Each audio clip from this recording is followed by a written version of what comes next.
Вот аудиториям uchun man o'sha вот идеальная девушка, которая никогда в жизни не ошибается. Я просто хочу пожить. Kech olimdan ko'zingiz. Bugun nimadan hoshlangan bo'lasiz? O, vau. Judayam qiyin. Sevgi. Siz uchun nima? Любовь как дикая лошадь. Она может унести просто. И ты просто себя не можешь контролировать. Hamma o'sha plan qilgan narsalarim amalga oshdi. Всё. И у меня такой застой. А что дальше? Ruxsora bir so'z bilan. Ruxsora, звезда.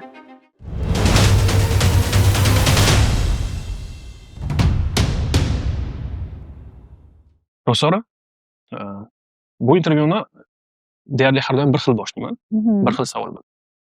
Chinakamiga, rost akasi, qalaysiz? Chinakamiga hozirgi paytda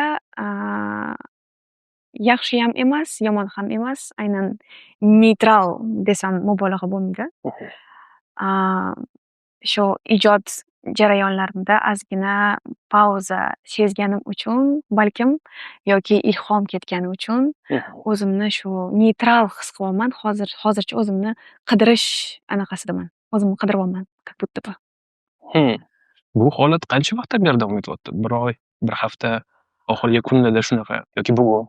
Aynan sezib qolgan paytim, menimcha bir oycha bo'lsa kerak. 1-2 oy.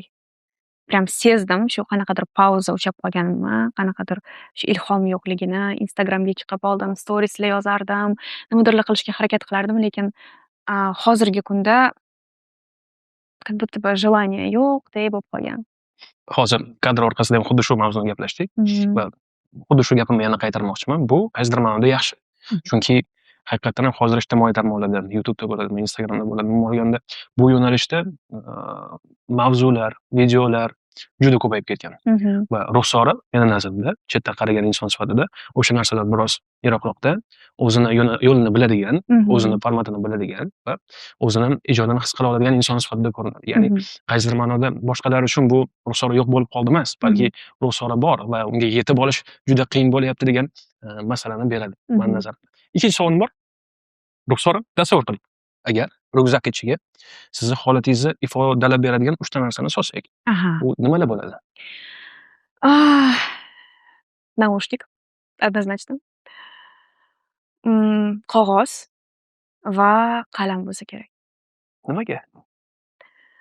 Aynan shunaqa vaziyatga tushganimda judayam ko'p his-tuyg'ularimni yozib chiqarishga harakat qilaman va mana shu 1 oy davomida judayam ko'p yozdim. O'zimning his-tuyg'ularim haqida, keyingi rejalarim haqida, nima qilmoqchiman o'zi, nimani his qilyapman hozirgi kunda. Menimcha A4 formatli listni 5 ta stranitsasini yozib tugatdim shekil, aynan his-tuyg'ularimni yozib ifodalab. Ruxsora xonada hech kim bo'lmaganda kim? Ruxsora o'sha paytda yozuvchi va o'zini izlayotgan, qidirayotgan kichkina qizcha, harakat qilayotgan, judayam kuchli ko'rinadigan jajji qizaloq. Bu nima bilan bog'liq? Hali ham Ruxsora o'zini o'sha eski davrdagi qizaloq deb biladimi?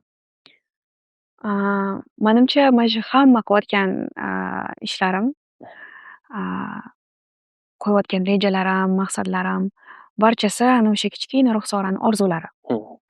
Va ichimdagi kichik mashina deyman, o'sha emotsiyalarga, mana shu qanaqadir maqsadlarga, mechtalarga javob beradigan o'sha kichkina qizaloq hozirgi kunda Ruxsora M. Ruxsora ertalab uyg'onganda baxtli uyg'onadimi yoki jahldor, yoki qiyin? Albatta baxtli uyg'onadi. Chunki hozirgi kunda aynan uyg'onganim uchun, yashayotganim uchun minnatdor bo'lishni o'rgandim. Chunki bundan oldin maqsaddan maqsadga, o'sha qanaqadir shu ishlar, syomkalar, do'stlar, mana shu meropриятиялар deb yashaganimni his qildim. Lekin hozirgi kunda aynan maqsad qo'ymasdan demayman-u, o'zimni ya'ni уговаривать qilmasdan просто yashash uchun я, короче, научилась, наверное, просто жить, не требуя от себя каких-то слишком овер целей, которые ждут от меня окружающие, например. Я очень часто жила с мыслью, что вот я должна это сделать, потому что от меня это ждут. И сейчас, наверное, пауза тоже возникла из-за того, что я просто хочу пожить. Bu narsa o'zi yarim yil avval shu gazabas chiqdi. Очень хорошо это стрельнуло. Amerikaga ketdim. Amerikada klip oldim. Qaytib keldim. Undan keyin shu hayotimda o'zgarishlar boshlandi. Va shundan keyin o'zimga savol berishni boshlamadim, lekin ozgina расслабиться qildim. Ya'ni shu ijoddan ozgina chetlandim va hayotimda aynan o'sha shaxsiy o'zgarishlar paydo bo'lganidan keyin o'zim bilan o'zim qaytadan tanishishni boshladim. Чего я хочу на самом деле, как я хочу жить. И я поняла, что я чуть-чуть устала, оказывается. Вот у меня постоянная была гонка как будто бы с собой, g'onka за достижениями. Mana shu возрастda mashina qilishim kerak, mashina qilib olishim kerak tezroq. Mana mashina qilganimdan keyin baxtli bo'laman. Shuni qilganimdan keyin baxtli bo'laman. Hamma narsa уже bo'ldi. Я получила лучшую артистку года, я записала классный клип, хит, мне сделали предложение, я выхожу замуж. И, казалось бы, hamma o'sha plan qilgan narsalarim amalga oshdi. Всё. И у меня такой застой. А что дальше? Mana shu paytda aynan yangi Ruxsora bilan, ya'ni yangi obraz demayman-u, undan oldingi obrazim o'sha независимый, kuchli, qizi, как сказать, олицетворял такой образ независимой, сильной девушки. Потом, как все изменилось, уже ichki o'zgarishlar boshlandi. Я чуть-чуть выросла, переросла, наверное, уже этот образ. И я сейчас, на данный момент, ищу новую себя. Потому что я понимаю, что man уже не независимая, сильная девчонка. Я уже это переросла. И сейчас я хочу раскрыть себя в новом амплуа. Поэтому у меня возникла, наверное, такая вот пауза, где я хочу понять, а как мне быть дальше. Потому что дальше я уже не хочу просто сцену в Узбекистане, я хочу уже мировую сцену. Tasavvur qiling, hozir yuragingizdan chiqarsa edi, u sizga nima degan bo'lardi? Sizni yuragingiz hozir o'zini chiqarsak. O'zingni tanla degan bo'lardi. Это первое, что пришло мне в голову. Nimaga?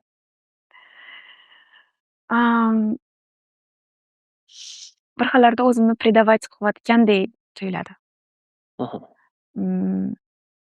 Masalan, Instagramda o'zimni o'sha obraz demayman-u, вот у меня выстроен, да, образ вот определенной девушки со старого города, eski shaharli qiz, nima qilayotganini biladi va ko'p auditoriyam mandan как будто бы вот auditoriyam uchun man o'sha вот идеальная девушка, которая никогда в жизни не ошибается, например. Va ko'pincha o'sha Instagramda chiqayotganimda, storieslarimda gapirayotganimda yoki o'zimni fikrimni bildirayotganimda maksimal darajada gaplarimni filtrlab gapirishga harakat qilaman. To'g'ri yetkazishga harakat qilaman, chunki auditoriya bu mas'uliyat. Har bitta gapimiz bu kimdir hayotiga влиять qilishi mumkin. Shuning uchun o'zimni har doim kontrol qilib o'rgangan ekanman. Va aynan mana shu yil kontrol qilish juda ham qiyinlashyapti, chunki как сказать, o'zimni потенциалimni boricha ko'rsatib bera olmayotganimni tushunaman. Не могу раскрыть до конца свой потенциал. Я знаю, что я могу больше, я знаю, что я хочу говорить о другом, я знаю, что я хочу быть немного другой, но я боюсь. Поэтому в какие-то моменты мне кажется, что я себя предаю и чуть-чуть ограничиваю. Я это поняла, когда я отсняла клип в Америке, например. Bu ich-ichdan odamni yeydi, judayam yeydi.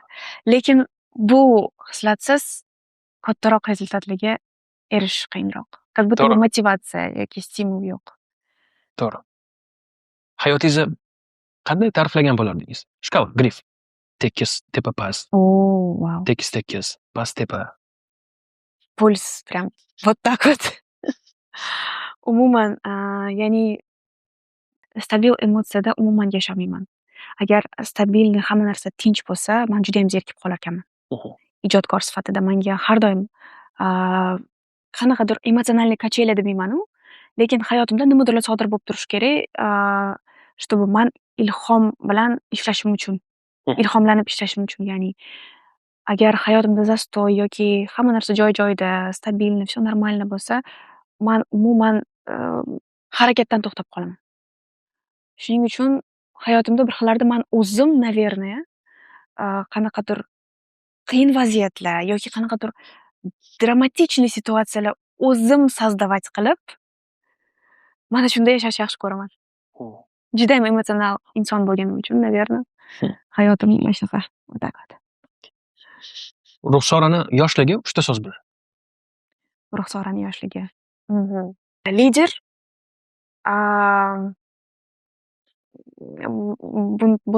buntar qiz va uchinchisi kimdirga, hammaga nimadirni isbotlamoqchi bo'lgan qizcha. Nimaga uchalasini ta'riflab bering? Lider bo'lganimni sababi, наверное, yoshligimdan o'sha mahalladagi hamma o'rtoqlarimni, qizlarni, bolalarni o'tqazib, man mahallada единственный o'sha rus maktabida o'qiydigan qiz bo'lganman. Ko'chaga chiqqanimizda biz o'yin o'ynamasdik, man hammani zastavlять qilardim rus tilini o'rganishga. Buvim irrigatsiya, melioratsiya institutida dars beradilar. O'sha yerdan doska olib kelib berganlar. Doskani ko'chaga olib chiqib, yodlatardim, zastavlять qilardim, uyga vazifalar berardim. O'rtog'im oyisi chiqardi uyimizga, Ruxsora rus tilini o'rgaturmasin, bolalarimiz уже жаловаться qilishyapti deb gapirishardi. Konsertlar qo'yishga zastavить qilardim. Ну, то есть chiqqanimda, masalan, mana bunaqa o'yin o'ynaymiz derdim. Hammamiz o'ynardik. Ну, лидерские качества были. Ikkinchisi, uydagilarim bilan har doim judayam ko'p urushganman. Ota-onam bilan aynan o'sha ijodni tanlagan paytlarimda judayam ko'p urushlar bo'lgan. Chunki adam qarshi bo'lganlar kategorический muzika bilan shug'ullanishimga. Lekin o'sha xarakterim ozgina qiyinroq bo'lgan. Chiqib keturardim studiyalarga, qochib ketardim uydan. Yo'q, men shuni baribir qilaman deb judayam ko'p vaziyatlar bo'lgan. Ayniqsa onam bilan judayam ko'p urushardik, chunki oyim judayam qattiqqo'l va прям контролировать qilardilar, meni жестко контролировать qilardilar. Va judayam qiyin vaziyatlar bo'lgan aslida. Aytmasdan ishga joylashganman ularga maktabdan keyin сразу же, хотя vaholanki hamma narsani qilib berishgan, sen nima qilasan ishlab, hamma narsa yaxshi, nimaga kerak senga ishlash? Yo'q, men o'zim pulim bo'lishni xohlayman, men albom yozaman deb o'sha Samarqand Darvoza Makroga maktabdan keyin сразу ishga joylashganman. Hech kim bilmagan buni. Aytmasdan qilib kelganman. Har doim aytmasdan nimadir ish boshlardim. Keyin gap eshitardim. Ладно, главное o'zim aytganimni qilsam bo'ldi. Va uchinchisi, isbotlamoqchi bo'lganim, наверное, o'sha boshida ishonch bo'lmagan menga nisbatan. Ну, понятное дело, hozirgi kunda men ota-onamni tushunaman. Chunki har bitta ota-ona переживать qiladi bolasi uchun, ayniqsa неизвестность uchun va qiz bola ijodkor bu aslida juda ham qiyin. Hozirgi kunda o'zim tushunib yetolmayman shu narsani. Va bu ota-onam qo'rquvlari bo'lgan va ishonishmasdi. Eplolmaysan, nima qilasan, buning uchun знаковыйlar kerak, pul kerak, qo'lingdan kelmaydi, ovozing uncha yaxshi emas. Shunaqa vaziyatlar bo'lgan, aynan yaqinlar orasida. Va yo'q, men shuni qilaman deb birinchi o'rinda menimcha shu uydagilarga isbotlashni xohlardim, что ko'rasizlar, men hali вообще zo'r bo'lib ketaman. Я точно ssenada bo'laman va sahnadan tashqari boshqa hech qayerda o'zimni представлять qilmaganman hech qachon. Bolalikda ota-onangiz bilan munosabatlaringiz qanaqa bo'lgan? Yaxshi, birinchi qiz farzandman. Eng mas'uliyat, eng anaqasi, самая ответственная, самая старшая дочь va eng sevimli nevara bo'lganman. Mendan keyin o'sha ukam, kichkina ukam bor. 6 yil razницamiz va meni prям yaxshi ko'rib, liliyat qilib o'stirishgan. Lekin har bir o'zbek oilalaridagi unaqa prям erkalatib bunaqa qilishmasdi. Endi adasi yoki oyisi qiziga nisbatan oldin quchoqlab "Ты моя принцесса, моя красотка". Bu hozirgi kunda psixologlar paydo bo'lgan va bolalarga boshqacha отношение. Lekin aynan man 2000-chi yilda tug'ilganman. Mani paytimda unaqa прям erkalab, qizim-qizim qilishlar bo'lmasdi. Judayam o'sha qattiqqo'l вырастить qilishgan. Lekin o'ziga yarasha, конечно, baribir erkalashardi. Dodam, buvim в основном. Lekin ota-onam ham yosh bo'lishgan. Поэтому unaqa прям erkalashlar bo'lmagan, no yoshligim judayam yaxshi o'tgan. Adam bog'chaga olib borib olib kelardilar. Oddiy shu o'zbek oilada katta bo'lganman. Shunaqa. Hayotingizdagi eng yaxshi o'qituvchi kim? Hayotimdagi eng yaxshi o'qituvchi вообще по жизни, да? Unaqa o'qituvchilar judayam ko'p. Har bir hayotimga kelgan inson o'qituvchi. Lekin eng birinchi, наверное, o'z kuchimga ishontirgan o'qituvchi. Birinchisi tanbeh va tanqid bilan, ikkinchisi qo'llab-quvvatlash bilan. Birinchisi o'zimni kuratorim bo'lganlar, Luiza Viktorovna. 9-sinfda manimchada konservatoriyaga listlar bo'lardi-yu oldin topshiradigan. O'sha yerga konservatoriyaga topshirmoqchiman deb yozganman. И butun sinf oldida kirganlarda такой: "Миржалилова, ты что думаешь, у тебя голос есть? И тебе папа позволит туда поступить?" deganlarda. И hammani oldida bu narsani eshitish men uchun как эхо qolib ketadi-ku o'sha голос. Вот shunaqa запомнилось. O'shanda yig'lab chiqib ketganim esimda. Konservatoriyaga поступить qilmaganman, конечно, химтехda o'qiganman. Lekin ana shu narsa "Вот я докажу" degan narsa bo'lib, mana shu yerda miyada fiksatsiya bo'lganda. И ikkinchi ustozim Mansur Rishatovich xor bo'yicha dars berardilar. Men o'rtoqlarim bilan o'sha Bektiqcha uydagilardan xor darsiga borardim, qatnashardim. Ana o'sha inson "У тебя есть потенциал" deb meni birinchi o'sha televizion konkursga yetaklab olib borganlar. Hozir birinchi ustozingiz haqida gapirganingizda bitta narsa o'zimni ham esimga tushib ketdi. Juda o'xshash. Chunki maktab paytida 9-sinfni bitirish arafasida aynan xuddi shunaqa list berilgan. Qaysi kollejga yozasizlar? Ikkita yozish kerak edi. Birinchisi, agar birinchisiga o'xshamasa, ikkinchisi. Да. Shu narsani to'ldirishga berishganda men ham yozganman. 9 yil davomida maktabda bir marta ham sahnaga ko'tarilmaganman. Chunki ichimda qo'rquv bo'lgan. Eplolmayman, maniki emas degan narsa bo'lardi. Bir marta ham ko'tarilmaganman. Faqat futbol darsiga kirmasdan faqat bezdek bo'lganman. O'zi ikkita to'rimdan bitta beshim bor, u ham truddan, fizikdan va shunga o'xshash yo'nalishlardan keyin o'sha joy kelganda Estrada sirk kolleji deb yozganman birinchisiga, ikkinchisiga Westminster deb yozganman. Keyin nimaga Estrada sirk kolleji deb yozganman? Aktyorlik mahoratiga. Chunki o'sha paytda 8-sinfligimdaman, 9-sinfdagilar gaplashayotganda eshitib qolganman. O'sha kollejda forma yo'q ekan degan narsani eshitib qolganman-da. Keyin menga formasiz yurish ko'proq qiziq bo'lgan. Nimaga? Chunki men futbol bilan shug'ullanganman va aynan o'sha kollejda narigi betida stadion bo'lgan. O'sha stadionda trenirovka qilardim. Jamoamiz stadioni edi o'sha. O'sha menga qulay bo'ladi. O'sha yoqqa kiraman, o'sha yoqqa topshiraman deganman. Bo'lmasam 9 yil davomida sahnaga ko'tarilmaganman. San'atga umuman qiziqishim yo'q. Yozganman. U paytda hali qiziqishingiz bo'lmasdi san'atga. Umuman yo'q. 9 yil davomida bir marta ham bo'lmagan. Nimaga yozganimni ham o'zim bilmayman. O'zi Estrada sirk kolleji nimaligini ham bilmayman to'g'risi. Faqat bilaman o'sha aktyorlikni nimalarni o'rgatishadi va forma yo'q. Yozganman. Hamma hayron. O'qituvchim Hayit Muhammadov Yelena Felixovna: "Ты что, дурак, что ли?" deb kirib kelganda. "Sami bu durak" deganman hammani oldida. Esimdan odamni chaqirganda keyin rasm bo'lgan. Keyin uydagilarga ham bu shok bo'lgan. Chunki uydagida meni o'rnimga o'sha paytda transport litsey bo'lardi. Gaplashib qo'yishgan, o'sha yoqqa kirishim kerak edi. Men shu yoqqa kiraman deganimda, "San nimaga to'satdan shunaqa san'atga qiziqmaydigan bola kirmaysan" deganlar ona. "Yo'q" deganlar, adam ollariga borganman. "O'g'lim, san bunaqa narsa yo'q edi-yu, qayerdan bunaqa narsa" degandim. "Yo'q, men kirgim kelyapti" degan. Uydagilar men ham xuddi shunaqa aytmaganman, nimaga, qanaqaligini. Keyin oxiri yo'q bo'layotgan paytda og'ir artilleriyani ishga solib buvimlarning oldilariga borganman. Bular har doim og'ir artilleriyada. Kirmoqchiman, kirmasam bo'lmaydi, mana shu qiziqishim, maniki shu deganman. Bo'pti, men o'zim gaplashaman degan. Gaplashganlar onam aytgan, "Kira olmasang, eng tufta kollej liseyga kirgizib qo'yaman, o'sha yerda o'qiysan, keyin qolgani вообще menga farq bermaydi" degan. Xo'p degan. Tayyorlanishni boshlaganman. Umrimda sahnaga chiqmaganman. Taxminan 1 oy davomida podkurs degan narsada bo'lardi. Podkursga borib, o'rganib, qiynalib, imtihondan o'tib deganman. Va aynan o'sha kirgan paytim men uchun hayotimda ham o'zgarishlar nuqtasi bo'lgan. Ya'ni mani o'rtoqlarim hammasi rus bo'lgan. Rus atmosferada o'sganman. Xuddi shunaqa o'zbek. o'zbek mahallida, lekin bitta o'zim rus maktabda o'qiganman. Aha. Hamma o'zbek alohida o'ynardi, man alohida ruslar bilan qayerdagi boshqa mahalladagi ruslar bilan o'ynab yurardim. Aha. Keyin o'sha nuqta mana shu o'zgarish nuqtasi bo'lgan. Gruppamiz rus gruppa bo'lsa ham, lekin hozirgi kungacha mana yaqin do'stlarimiz bilan tanishib, o'zbek bo'lishgan. Aynan o'sha o'zimni yo'nalishim qayerdaligini bilganman. Ular tufayli va ikkinchi kursimda futbolni tashlaganman va san'at yo'nalishida ketganman. Aslida Sekin futbol sizni o'sha yerga olib Aslida kelgan. futbol mani o'sha yoqqa olib kelgan. Va Xuddi shunaqa. futbol Hayotim Wow. butunlay 180 gradusga o'zgargan.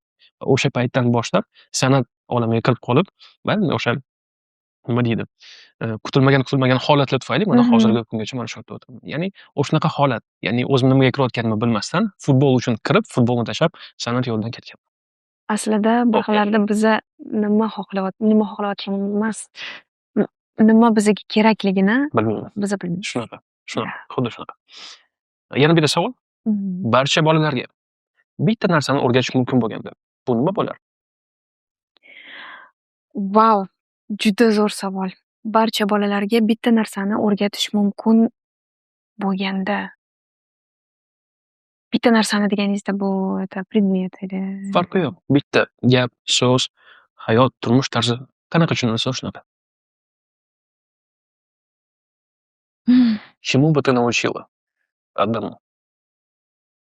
Однозначно духовному развитию. Nimaga?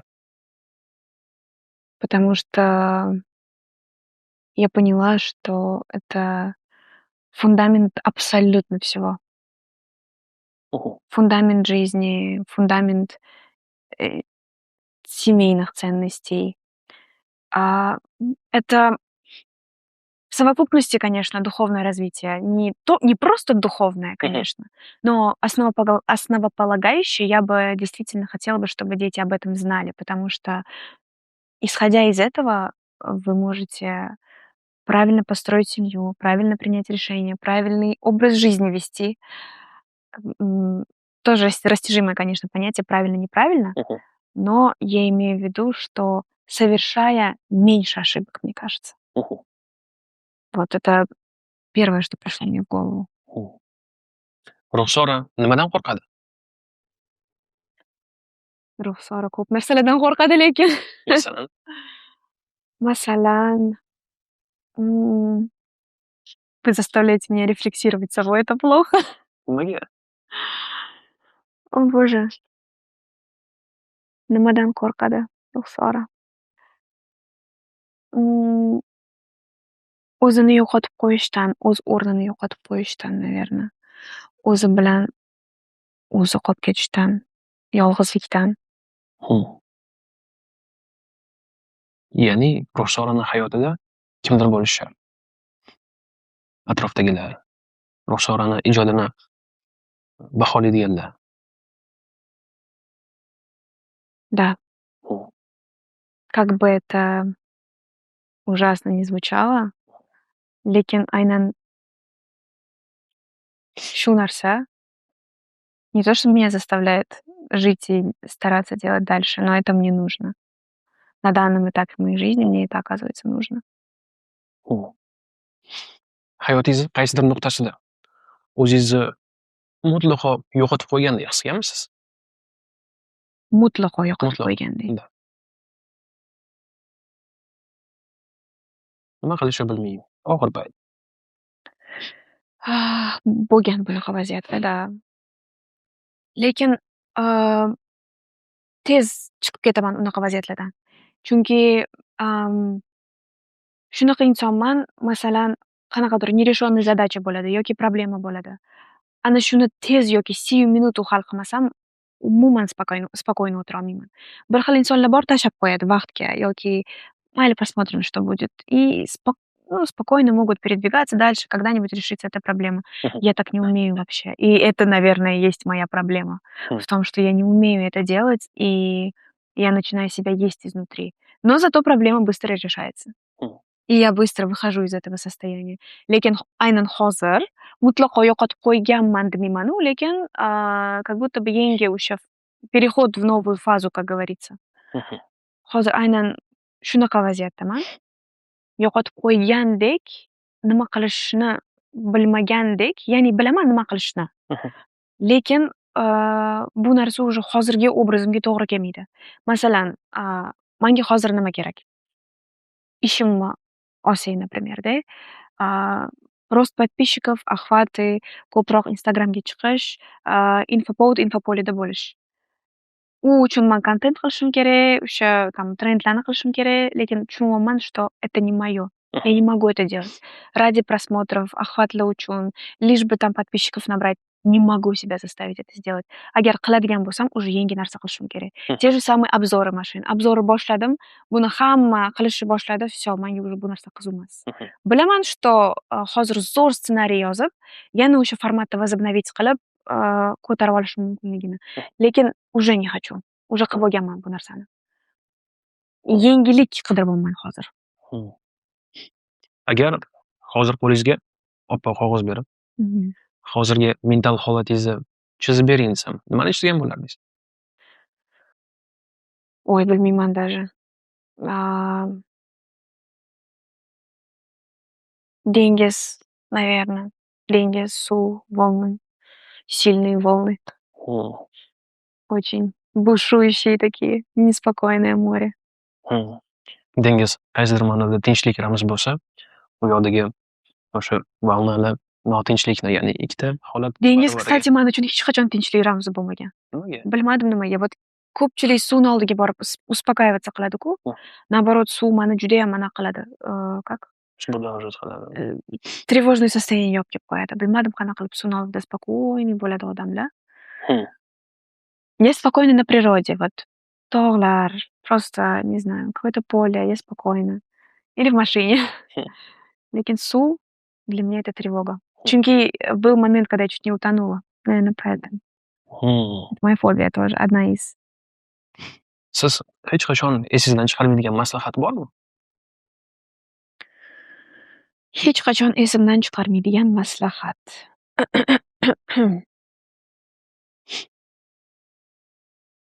Unaqa maslahatlar juda ham ko'p. Ulardan biri bo'lishi mumkin. Если, например, лозунг deydigan bo'lsak, hayot lozungi всё или ничего har doim. Men xohlardim bunaqa kategorichniy inson bo'lmaslikni, lekin juda ham kategorichniy insonman. Hayot aslida gradiyentku, там серое, белое где-то. Lekin men uchun есть черное, белое. Вот либо вот так вот, ну либо вообще никак. Nimaga? Bilmadim, xarakterim shunaqa. Ijodda ham shunaqa, insonlar bilan отношенияda ham shunaqa. Masalan, kimdir sizga nohaqlik yoki предательство qiladi, masalan. Xoh u дружба bo'ladimi yoki kollega ish bo'yicha, я могу всё обрубить и уйти, например. Ijodda ham masalan. Prinsiplarimga, qanaqadir prioritetlarimga to'g'ri kelmasa, всё нет. Например, можно вот таким путем сделать или вот таким вот путем сделать. Вот для меня вот так вот. Либо вот так вот делаем, либо вообще никак. Kimdir qachondir siz tomonga aytgan va sizni umuman esingizdan chiqarmaydigan og'ir botirgan gap bormi? Og'ir botadigan gap unaqalar yo'q. Bunaqalar ko'p bo'lgan, lekin men juda ham tez esimdan chiqarib yuboraman. Tez yonib o'chadigan odatim bor.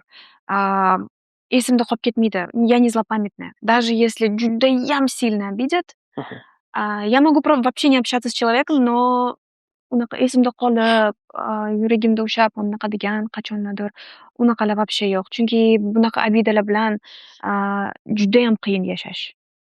Har doim harakat qilaman отпускать. Просто даже если сделали больно или обидели, или noto'g'ri gapirishgan bo'lsa ham стараюсь отпускать. Lekin mana shu 1 yil ichida hech kimni muhokama qilmaslikka o'rgandim. Oldin odatim bo'lardi, unaqa jam muhokama emas, lekin как она так может сделать? Это же неправильно, или qanaqa qilib bunaqa qiladi? Вот nima qilish kerak edi? Noto'g'ri, вот hayotida bunaqa bo'ladi теперь deb muhokama qilamiz-ku, baribir o'tirib kimdir bilan обсуждаться qilamiz. Lekin mana shu 1 yil ichida shunaqa mm, a, o'zingiz tushunmay qolasiz qanaqa qilib o'sha vaziyatga tushib qolganingizni. Mhm. Shuning uchun kim nima desayam, nima deyishidan qat'iy nazar, nima qilishidan qat'iy nazar, bu narsaga, значит, hayotida mana shunaqa vaziyat bo'lgan, что там ему или ей там пришлось вот так вот сделать, или вот так вот мне что-то сказать. Окей. Mhm. Kimdir o'zingiz bilan o'zingiz o'rtasidagi munosabatlarni bir so'z bilan ta'riflab ber desa, u qanaqa so'z bo'lardi? O'zim bilan o'zim munosabatlarim, judayam, qiyin munosabatlar. Потому что во мне, знаете, как будто бы 2 личности живут. Один белый, один черный. Такая дуальная сторона же есть. Mhm. Теневая сторона борется за одно, а вот эта сторона такая: "Нет, будет вот так вот". Shuning uchun judayam ko'p o'zim bilan refleksировать qilaman, o'tirib gaplashaman. Nimaga mana bunaqa qildim? Nimaga mana bunaqa bo'lyapti? Mana bu bunaqa bo'lyapti, chunki man mana bunaqa qilganman. Yo'q, chunki sen mana bunaqa qilgansan. И как будто эти 2 личности спорят в моей голове. Mhm. И сложно. Но aynan mana shu ikkita личность mani balansda ushlab turadi Mhm. har doim. Золотая середина. Я ухожу не туда, не за своим альтер-эго, например, и не за вот этой стороной, которая хочет совсем другого. Mhm. Очень сложно удерживать, но я держусь в балансе максимально. So'nggi 10 yil ichida qadriyatlaringiz qanchalik o'zgardi yoki o'zgarmadi? Ancha o'zgardi. Ну, ancha demayman-u, lekin, hayot unaqa ertaklardagidek emas ekanligini tushunib yetdim. Mhm. Chunki man har doim, hozir ham shunaqaman. Девочка в розовых очках deydi-ku. Naivная, доверчивая. А, ko'p narsalarni, то есть o'sha ijodim bo'lsa, я построила такую броню, Mhm. и всё. Оно информационное полеda nima bo'layotganini, kim nima qilyapti, мне вообще без разницы, я просто шла. Старалась игнорировать. Chunki mani o'zimni, вот shu o'zimni такой мирочком bor, розовый такой, стеклянный. Всё, mani hayotimga barcha o'sha keladigan odamlar ham shunaqa bo'lishi kerak. То есть мне так казалось. Вот как я живу, так и будет. Но o'sha so'nggi 10 yil ichida judayam ko'p vaziyatlar bo'ldi va o'shanda tushunib yetdim, что жизнь — это совсем не сказки, потому что, avvalambor mani ota-onamga rahmat. Shunaqa, как сказать, maksimal darajada o'sha mani asrab-avaylab o'stirishganligi uchun, o'sha paytida judayam strogiy bo'lib, ko'p, masalan, xatolardan оберегать qilishgan Mhm. onamlar. Va o'sha ko'p vaqtim o'qish va o'sha ijodimga konsentratsiyaga ketib qolgan. Boshqa anaqalarga отвлекаться qilmaganman. O'shanda rosa жалеть qilardim. Mhm. Вот mani подростковый paytim o'tib ketdi, я хочу тусить, там гулять, учиться там за границей, mana shunaqa paytlar bo'lgan.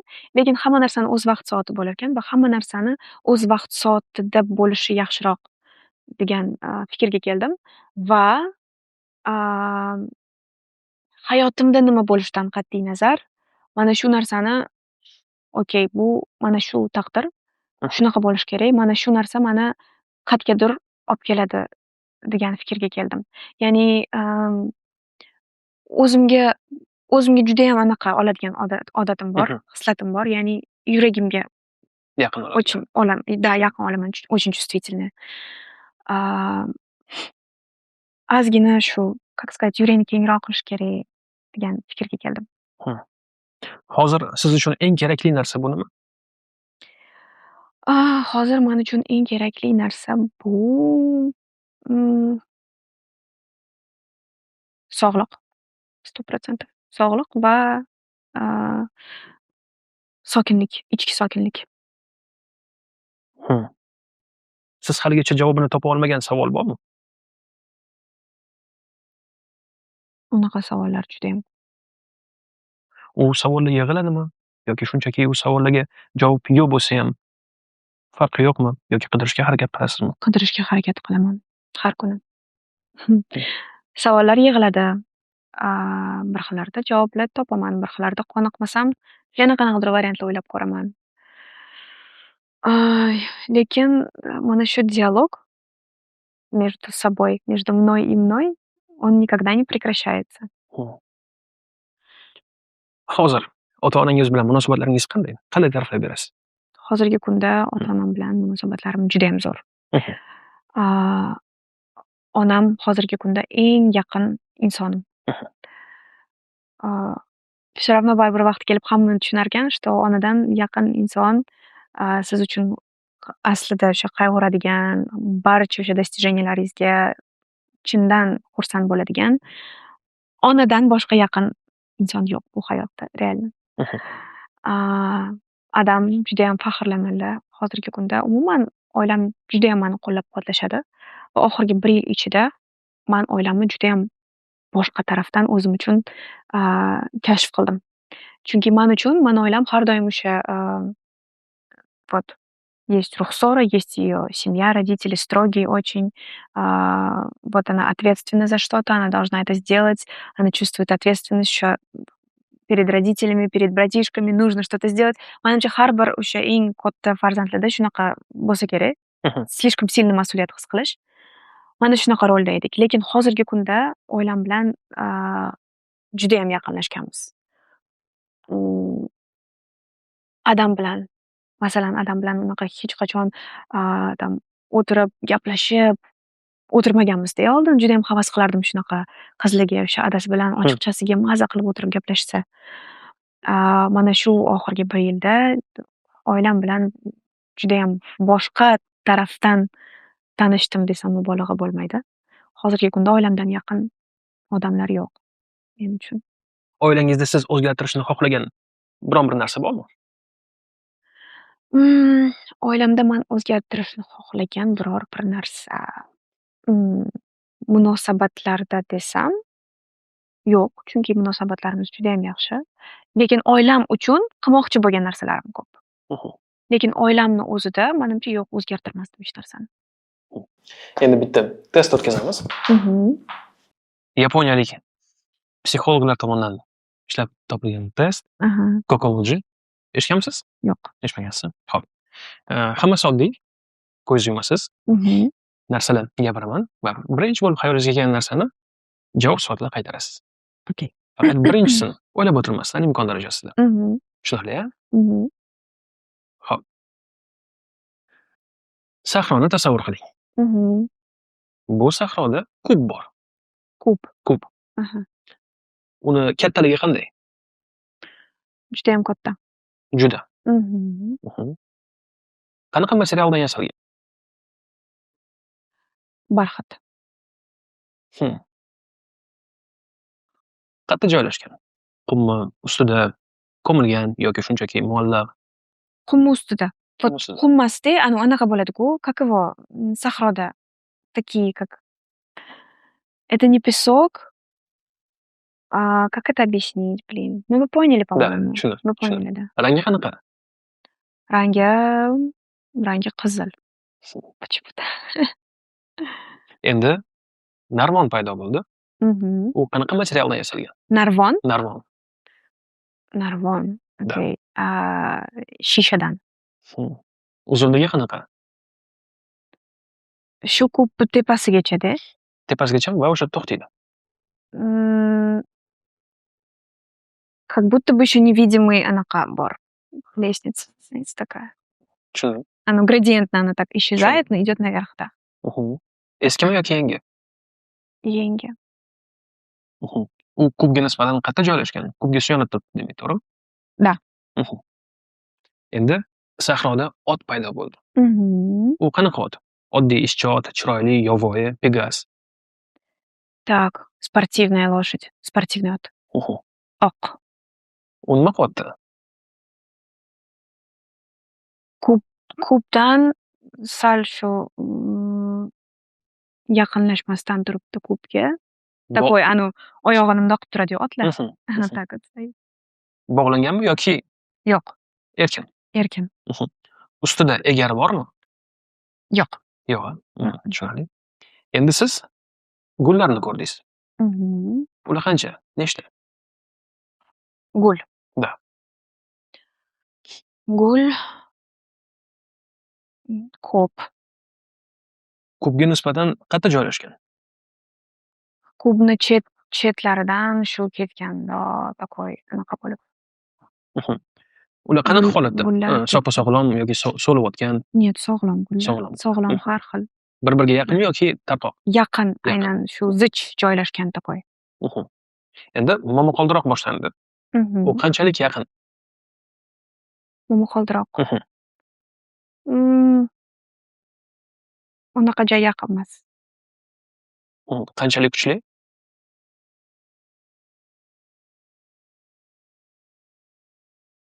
Прям unaqa, как его, nebani разрезать qiladigan darajada kuchli emas lekin. Shunchaki ovozlari.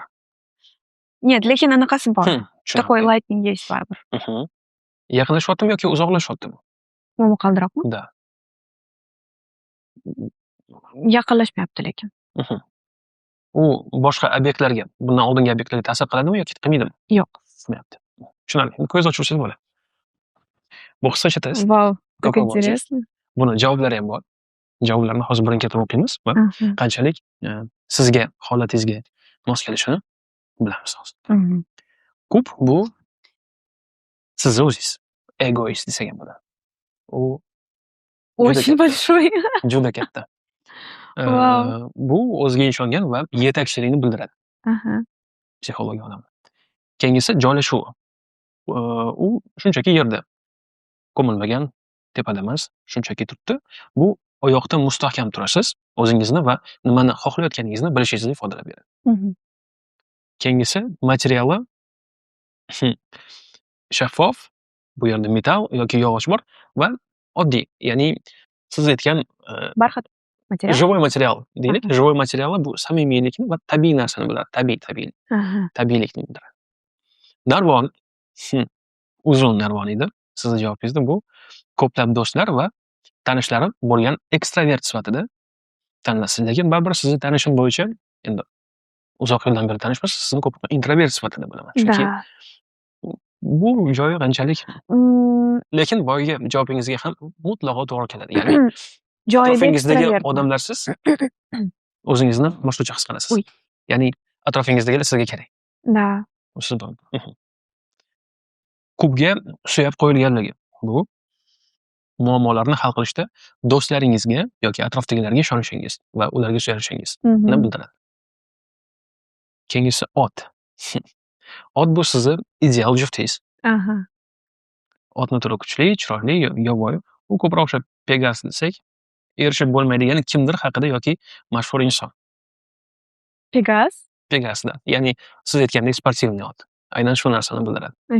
Erishib bo'lmaydigan mashhur insonni bildiradi. Kubdan masofasi. Kubning yonida dedingiz, u ideal juftga yaqinsiz. Keyin egari bor yoki yo'qligi. Egarsiz bu juftingizni nazoratsiz va kutilmagan shaxs sifatida ko'rasiz. Shu narsani bildiradi. Keyin bog'langan va bog'lanmagandagi. Bog'lanmagan dedingiz, erkin, bu erkin munosabatlarni xohlashingiz. Ya'ni u yoki siz uni boshqarishni xohlamasligingizni bildiradi. Gullar. По-моему, это ikkita taraflama. Bo'lishi mumkin. Gullar. Gullarning soni, gullar bu farzandlaringiz kelajakda yoki ichingizda xohlayotgan yo'nalish. Gullar soni juda ham ko'p va bu farzandlarning o'sha ko'p bo'lishini xohlashingizni bildiradi. Holati sog'lom, gullab yashnayotgan ota-onalikka ijobiy qarashingiz. Ya'ni oila qurishga, farzandlaringiz ko'p bo'lishiga ijobiy qarashingizni bildiradi. Va joylashuvi kubga yaqin, kub atrofida va kubga yaqin edi. Farzandlar hayotingizning markaziy qismi, farzandlar hayotingizni qurshab oladi. Ya'ni bu ham qaysidir ma'noda kelajakdagi katta maqsadlardan biri deb qabul qilsak bo'ladi. Va momaqaldiroq bu hayotdagi muammolar va qiyinchiliklar. Bo'ronning hajmi kattagina edi, kichkina emas. Bu hayotda jiddiy muammolarni his qilishingiz, lekin masofasi uzoqdaligi muammolar uzoq yoki o'tmishda qolgandek tuyulishi. Ya'ni qaysidir ma'noda hozirgi kunda muammo borligini qaysidir yo'nalishlarda his qilishingiz ham, lekin u muammo sizni hayotingizga ta'sir qilmasligini bilasiz.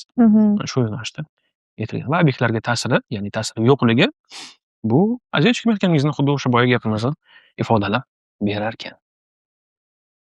Shunaqa. Deyarli to'g'ri keldi. Lekin единственный o'sha ekstravert degan joyi to'g'ri kelmadi demayman. Chunki man kerak joyda реально ekstravert bo'lib yura olmayman. Hm. Sahnada man umuman boshqa insonman. Hayotda boshqa inson. Поэтому такой gradient dedim-ku, видите? Такой невидимый тоже лестница. Shunaqa. Xo'p, Ruxsora, muhabbat, sevgi siz uchun nima? Ayni hozirgi damda, chunki bilamiz, muhabbat bu o'zgaruvchi narsa. Mhm. 1 yil, yillar, hozirgi davr, qisqa muddatda o'zgarish har xil tusda bo'lishi mumkin. Mhm. Hozirgi davrda muhabbat sevgi siz uchun nima? Oy, muhabbat judayam ajoyib his-tuyg'u Mhm. aslida. Muhabbatsiz, наверное, ijod ham qilib bo'lmaydi, umuman yashash ham zerikarli. Mhm. Lekin muhabbat man uchun o'sha partnyor deysizmi, partnyoringiz deysizmi, ana o'sha inson uchun nimaga tayyor bo'lishingiz, masalan, nima uchun tayyorsiz shu inson uchun? Qanaqa kompromisslarga kelishga tayyorsiz? Mhm. Va qanchalik uni ranjitishga qo'rqishingiz, Mhm. masalan, ranjitib qo'ymasligingizga, ya'ni Mhm. aynan o'sha partnyoringizni his-tuyg'ulari haqida заботиться qilishingiz, ya'ni переживать qilishingiz va nima bo'lishidan qat'iy nazar, menimcha, qanaqa qiyinchilik bo'lmasligiga nisbatan-da. Вот. Birga bo'lish Mhm. muhabbat. Hozirgi kunda men uchun. 5 yildan keyin bilmadim qanaqa bo'ladi javobim. 5-10 yildan keyin. Oldinchi? 10 yil oldin, 5 yil oldin. Ой, 10 yil Muhabbat siz uchun oldin nima edi? вообще boshqa narsa. Я не знала, что такое любовь на самом деле. Mhm. 5-10 yil oldin. 5-10 yil oldin muhabbat bo'lmagan men uchun. Hmm. Влюблённость bo'lgan bo'lishi mumkin. Mhm. Да, прикольное чувство, чувство эйфории bo'ladi-ku. Hmm. Yosh ko'rib qolganingizdan keyin chiroyli bo'lishga harakat qilasiz. Mhm. Там вот o'qishga boraman, вот o'sha yerda bo'ladi deb harakat qilgan paytlar. Это влюблённая pora такая. Mhm. Тоже очень приятно, lekin u tez o'tib ketadigan narsa. Lekin muhabbat aslida bu bitta gap esimda, bitta serialdan, "Великолепный век" serialidan. Султан Сулейман. Mhm. Он говорил такую фразу: "Любовь как дикая лошадь. Mhm. Она может унести просто, и ты просто себя не можешь контролировать". Это вот такое чувство именно. Хм. Любовь. Это реально как дикая лошадь, потому что вы начинаете делать вещи, которые вы не можете себя контролировать. Хм. Это чувство контролирует. Хм. Но muhabbatni avvalambor o'sha ikkita insonni orasida birinchi bo'lib Alloh uchun muhabbat bo'lishi kerak, albatta. Mhm. Chunki qachonki bir insonni ustun qo'ysa va bog'lanib qolsa, начинается разрушение. Хм. Shuning uchun avvalambor любовь ко Всевышнему должна быть, к себе, а потом уже к другому человеку. Siz o'zingizni kuchli insonman deb o'ylaysizmi? Deb bilaman. Kuchli inson deb bilaman. Hmm. Kuchlilik bu o'zi nima? Kuchlilik, наверное, har bir inson uchun bu o'ziga yarasha растяжимое тоже понятие. Siz uchun? Lekin men uchun kuchlilik bu nima bo'lishidan, hayotingizda nima bo'lishidan qat'iy nazar, Mhm. sokinlik bilan va emotsiyasiz, ya'ni o'sha kontrol qilish demayman-u, lekin takova судьба yoki takovo предопределение deyish, bu men uchun kuch. Balkim kimdir uchun bu zaiflikdir. Hmm. Lekin shu karyeram davomida naблюдать qilaman. Juda ham ko'p vaziyatlar bo'lgan, qiyin vaziyatlar aslida. O'sha chiqib baribir gapirib tashlagingiz keladi-ku, mana shunaqa bo'lyapti. Представляете, вот у меня тоже так сложно, посоветуйте degisi keladi inson. Lekin qidirmanman. Shunaqa qiyin vaziyatlar bo'lgan ekan, lekin umuman я виду не подавала никогда. Hech qachon o'sha emotsiyalarim mani boshqarishiga yo'l qo'ymayman. Nima bo'lishidan qat'iy nazar. Да, в тишине могу там поплакать и так далее, lekin достойно всегда хочется держать голову. Поэтому bu man uchun kuch, masalan. Возможно, это слабость для кого-то. Shu kungacha hayotingizdagi eng baxtli kun qaysi? Eng baxtli kun? Oy, unaqa kunlar juda ham ko'p bo'lgan. Eng baxtli kunlar aynan o'sha qanaqadir значимый событиyalar bo'lgan kun bo'lsa kerak. Eng baxtli kunim, конечно, tug'ilgan kunim. Undan keyin eng baxtli kunim o'sha qanaqadir достижениyalarga erishgan kunlarim, qanaqadir maqsadlarimga erishgan. Lekin hozirgi kunda eng baxtli kunlarim, наверно, shu oilam bilan birgalikda bitta dasturxonning o'rtasida o'tirib gaplashishadigan kunlar bo'lsa kerak. Chunki bukvalno 1 yil oldin uydan qochardim. Нет, у меня дела, съемки, studiya. Lekin inson katta bo'lgan sari aynan o'sha yaqinda uyim ham tark etadigan payt bo'ladi всё равно, когда придется уйти из своего дома. Ana shu paytlarda judayam boshqachasiga oilani qadrlashni boshlagansiz. O'sha do'da buvalarim, например, хочется с nimi там поговорить, посидеть. Ularni o'sha duolarini olishga harakat qilaman, maslahatlarini olishga harakat qilaman. Вот прям хочется насытиться общением с родными, с близкими людьми.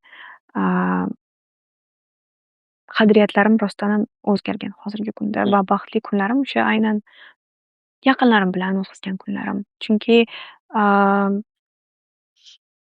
там hech qanaqa populyarность, slava, sahna, pul, mashina, umuman o'sha ichki yaqinlaringiz beradigan xotirjamlik va sokinlikni hech qanaqa pul va sahna umuman berolmaydi. На время это может вот эго потешить, но всё равно. Hayotingizdagi eng yomon kun? Eng yomon kun. Voy, unaqa kunlar yo'q lekin. Yo'q. Har bitta yomon kun mani judayam qanaqadir katta anaqalarga olib kelgan. Как его? Shu hayotimda aynan yaxshi o'zgarishlar bo'lishiga olib kelgan. Shuning uchun har bitta yomon kunni, umuman har bir yaxshi kunni ham, yomon kunni ham hikmati bor. Shuning uchun yomon kun bo'lsa, man значит nimadir zo'r narsa nimadir bo'ladi deyman. И bo'ldi. Shunaqa. Siz uchun juda qadrli bo'lgan insonni yo'qotganmisiz? Ha yoki yo'q? Judayam qadrli bo'lgan insonni hayotimdan yo'qotganman. Umuman он должен умереть или как, или просто уйти из моей жизни. Farqi yo'q. Unaqasi ham bo'ladi, bunaqasi ham bo'ladi. Juda muhim inson. Judayam muhim, judayam qadrli. Ha yoki yo'q? Ha, bo'lgan bunaqa narsa. Unga hozir qanday xat yozgan bo'lardingiz?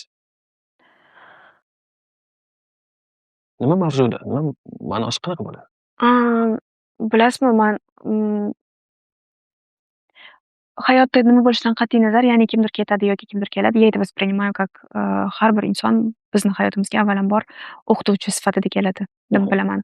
Qanaqadir подсветить bizani o'sha o'zimiz ishlash kerak bo'lgan xislatlarimiz bo'ladi-ku, qanaqadir vaziyatlar. Ana shu narsani ko'rsatib berishga keladi juda ham ko'pchilik. Какие-то периоды, отрезки нашей жизни. Chunki oldin o'ylardim, то, что если вот kimdir bilan do'st bo'ldingiz, всё, он до конца вашей жизни будет вашим другом. Hozirgi kunda я понимаю, что har bir insonni o'zini определенный есть срок. Даже вот в построении семьи, например. Абсолютно har bir qiz avvalambor, вообще каждый человек хочет построить семью раз и навсегда, дружбу раз и навсегда, там, я не знаю, Мы все хотим делать вот на долгосрочную перspektivу. Lekin hayotda har xil vaziyat bo'ladi. Man hozir aynan insonlarga привязываться qilib qolishni xohlamayman.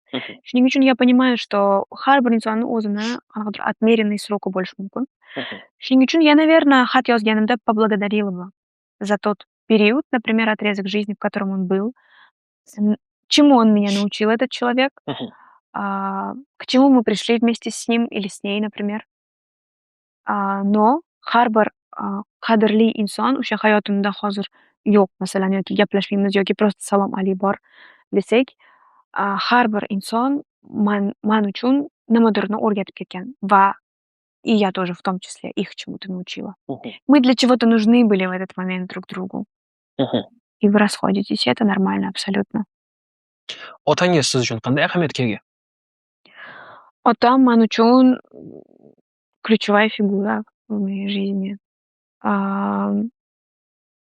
Поддержка в основном от папы. Хотелось раньше. Сейчас она есть.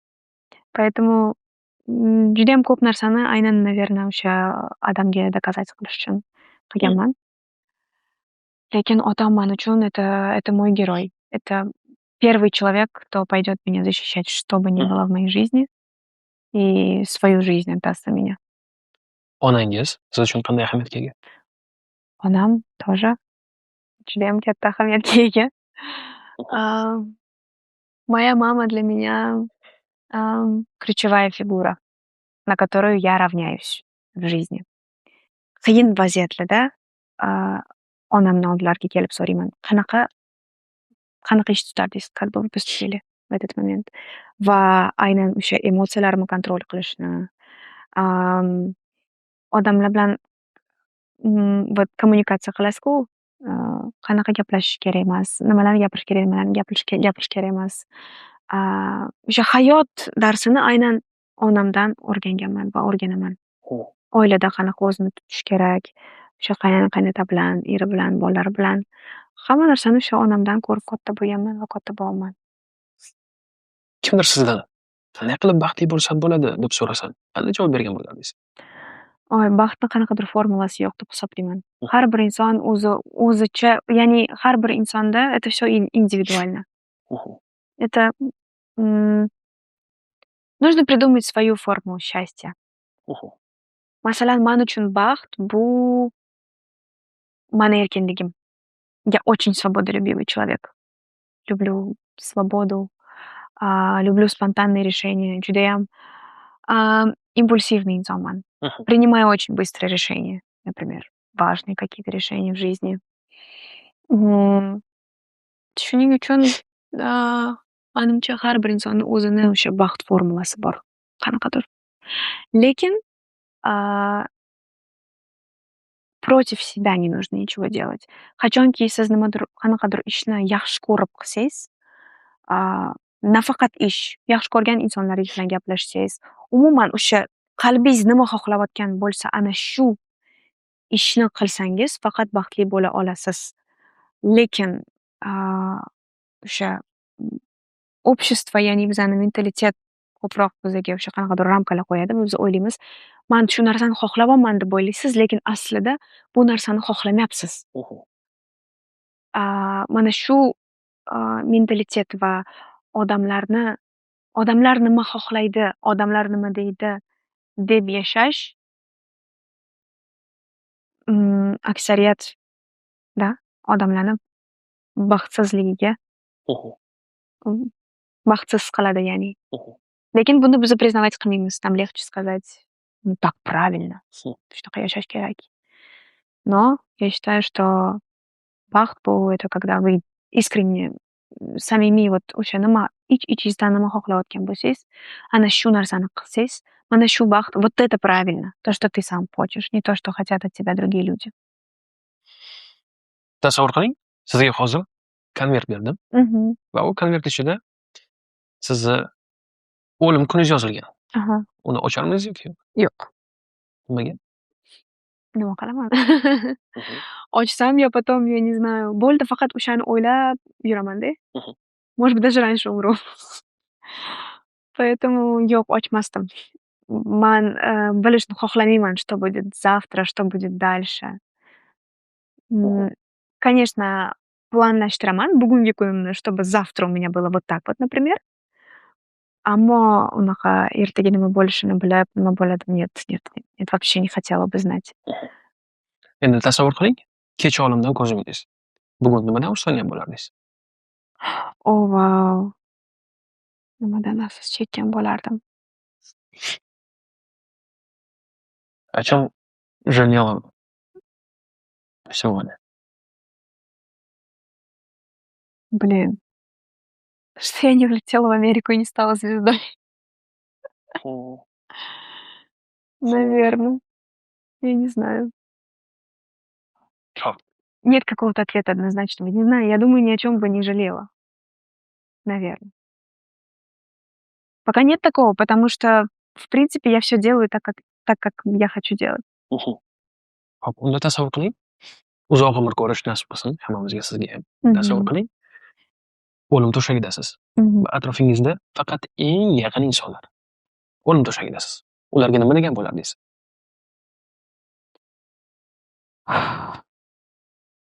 Я бы сказала, чтобы, наверно, вещь, о которой я, возможно, буду жалеть или не жалеть, и вообще, я думаю, по сей день, еще не доходя до этого вопроса, я очень боюсь, кстати, вы спросили насчет моего страха. Я знаю, какой у меня страх. Я боюсь не успеть покаяться. Потому что есть у меня вот это как раз-таки моя сторона, которая, вообще в последний год я стала очень углубляться не то чтобы именно в духовное развитие свое. Задавала себе очень много вопросов. Вот. И как раз-таки мой страх, я боюсь очень не успеть, и, наверно, перед смертью я бы сказала, чтобы они молились почаще. Это очень важно, налаживали связь со Всевышним, потому что, а, для меня, не скажу, что сейчас это смысл жизни, но я понимаю, что, всё имеет причинно-следственные связи. Поэтому хотелось бы больше, поминать Всевышнего в своей жизни, благодарить и быть в поклонении, и выстраивать свою жизнь тоже правильно. Так, чтобы прийти к правильному финалу, да, скажем так. И с семьей, и вообще вот. 10 ballik tizimda necha balga baxtlisiz? 7. 8 bo'lish uchun nima bo'lishi kerak? Sindrom самозванца. 8. Наверно, он bo'lish uchun ham даже если judayam ko'p narsalar bo'lib ketsa 10 ham bo'lish unaqa juda qiyin. bo'lmaydi. 8 bo'lish uchun nima bo'lishi kerak? 8 bo'lish uchun, наверно, o'sha ichki xotirjamlik, ichki sokinlik bo'lishi kerak. Ichki sokinlik bo'lish uchun nima bo'lishi kerak? Hamma narsani kontrol qilishdan to'xtash kerak. So'nggi savol. Hamma narsani kontrol qilishdan to'xtash uchun nima qilish kerak? Yo'q. Этого я не знаю уже. Yo'q. Bu juda qiyin. So'nggi savol. Ruxsora bir so'z bilan. Ruxsora, звезда. Rahmat. Rahmat sizga. Zo'r javob. Yaxshi javob. Да? Да. Да. Первое, что пришло И в голову. это правда. Hozir eshitib shu qarorga ham keldim endi o'zim uchun shaxsan. Да. Baribir Ruxsora uchun atrof, karyerasi, atrofdagi odamlari Ruxsorani qanaqa воспринимать qilishi muhim. И atrofdagi karyerasi qanaqa налаживаться qilishi ham muhim ekan, juda muhim ekan. Ikkinchi tarafi xuddi aytganingdek, shu qo'ygan bu narsalarni derkan, nima qilasan? Lekin ikkala taraf bir-biri bilan urushar. O'sha bir xillarda bu, bir xillarda bu. O'sha дрейфовать qilib yuraverar ekan. Да. Shu narsani Реально. shunaqa ekan. Жизнь дрифт, блин. Да, да. Ты? Вау, очень крутое интервью. Я как будто на сеансе у психолога побывала, честно говоря. Да? Реально. Нормально? Очень круто, очень.